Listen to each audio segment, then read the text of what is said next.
மத்திய அரசின் மை பாரத் கேந்திரா சார்பில் போதையில்லா இந்தியா குறித்த ஒரு நாள் நிகழ்ச்சி நடைபெற்றது. இது குறித்த ஒரு செய்தி தொகுப்பை தற்போது பார்க்கலாம். கிருஷ்ணகிரி மாவட்ட மை பாரத் கேந்திரா சார்பில் சூளகிரியில் உள்ள தனியார் பொறியியல் கல்லூரியில் மாவட்ட அளவிலான போதையில்லா இந்தியா குறித்த பேச்சு போட்டி, ஓவிய போட்டி, நடன போட்டி என 8 வகையான போட்டிகள் நடைபெற்றது. இதில் மாவட்டத்தின் பல்வேறு கல்லூரிகளில் இருந்து 200க்கும் மேற்பட்ட மாணவர்கள் ஆர்வத்துடன் கலந்து கொண்டனர்.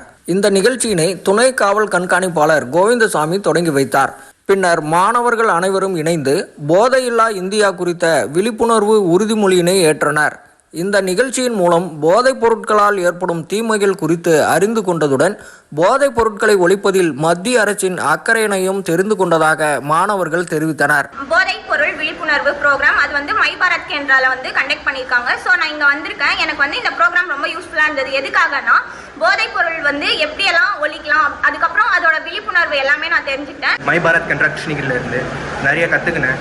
அதாவது போதைப் பொருட்கள் நம்ம வாழ்க்கையே பாழாக்கிறது. அதனால் அதை பற்றி இங்கே நிறைய பேசியிருக்காங்க, நிறைய சொன்னாங்க.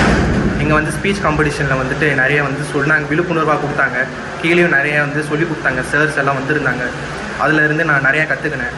இந்த நிகழ்ச்சி மூலமாக போதையில்லா தமிழகம் உருவாகும்ன்ற மிகப்பெரிய ஒரு விழிப்புணர்வு இந்த நிகழ்ச்சி மூலம் நடந்திருக்கு. இந்த நிகழ்ச்சியின் மூலமாக மாணவர்களுக்கு சிறந்த வகையில் விழிப்புணர்வு ஏற்பட்டதாக நிகழ்ச்சியின் ஒருங்கிணைப்பாளர் பாலாஜி தெரிவித்தார். ட்ரக் அவேர்னஸ் உடைய விழிப்புணர்வுக்காக பசங்கள், அதாவது யூத் இளைஞர்களுக்காக எல்லாருக்குமே சேரணுன்றதுக்காக ஒரு 8 நிகழ்ச்சி காம்படிஷனாக drawing competition, essay competition, speech competition, memes என்று பல வகையான டான்ஸ் ஈவெண்ட் 200க்கும் மேற்பட்ட ஸ்டூடெண்ட் கலந்துக்கினாங்க.